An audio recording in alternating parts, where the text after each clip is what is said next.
এই রমজানে একটি নামাজের কথা বলবো, শত কষ্ট হলেও এই নামাজটা আপনি ছাড়বেন না, একবার হলেও এই নামাজটা আপনি পড়বেন। নবীজি এই নামাজের এত গুরুত্ব দিতেন, নবীজি বলেছেন জীবনে একবার হলেও তুমি এই নামাজটা পড়বে। এই হাদিসটি ইবনে মাজাহ শরীফের, তিরমিজি শরীফের এবং আবু দাউদ শরীফের 1297 নম্বর হাদিসের মধ্যে এই হাদিসটা বর্ণনা হয়েছে এই নামাজের কথা। নবীজি তার চাচা আব্বাস রাদিয়াল্লাহু তাআলা আনহুকে ডাক দিয়ে বলছেন, চাচা আমি আপনাকে এমন একটি নামাজের কথা বলছি, এই নামাজটা আপনি প্রতিদিন একবার হলেও আপনি আদায় করবেন। চাচা যদি প্রতিদিন সম্ভব না হয়, অন্তত সপ্তাহে একবার হলেও আপনি নামাজটা পড়বেন। যদি সপ্তাহে সম্ভব না হয়, তাহলে আপনি মাসে অন্তত একবার এই নামাজটা আদায় করবেন। চাচা যদি মাসেও আপনার পক্ষে কষ্টকর হয়ে যায়, বছরে একবার পড়বেন। যদি বছরেও না পারেন, জীবদ্দশায় অন্তত একবার হলেও নামাজটা পড়বেন। কারণ এই নামাজটা এত পাওয়ারফুল নামাজ।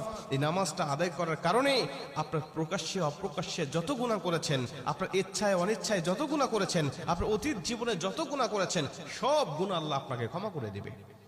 চাচা